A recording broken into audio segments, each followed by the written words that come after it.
পূর্ণবয়স্ক স্বাধীন দুই নাগরিকের বিয়ে নিয়ে এত মাথা ব্যথা কিসের? বিজেপি নেতা দিলীপ ঘোষের বিয়ে প্রসঙ্গে এমনই অভিমত প্রকাশ করলেন কংগ্রেস নেতা অধীর রঞ্জন চৌধুরী। পাশাপাশি দিলীপ ঘোষের বৈবাহিক জীবন সুখের হোক শান্তির হোক বললেন তিনি। আরও বলেন, দুজন পূর্ণবয়স্ক স্বাধীন নাগরিক হিসেবে অবশ্যই তাদের ব্যক্তিগত জায়গা থেকে অধিকার রয়েছে নিজেদের জীবনের বিষয়ে সিদ্ধান্ত নেওয়ার। অতএব এই নিয়ে অযথা কারোর মাথা ব্যথার প্রয়োজন আছে বলে আমি মনে করি না। শুক্রবার দুপুর 3টে নাগাদ বহরমপুর জেলা কংগ্রেস কার্যালয়ে সাংবাদিকদের প্রশ্নের জবাবে এই মন্তব্য রাখলেন অধীর রঞ্জন চৌধুরী। বৈবাহিক জীবন, তার দাম্পত্য জীবন শুরু হচ্ছে, এত আলোচনার কি আছে আমার মাথায় ঢুকছে না। সে একজন স্বাধীন ব্যক্তি, সে একজন ইন্ডিভিজুয়াল।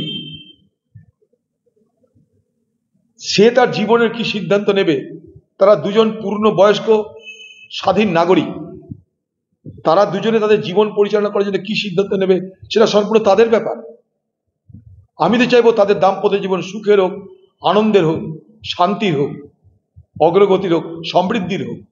এটা নিয়ে এত আলোচনার কি আছে আমার মাথায় ঢুকছে না।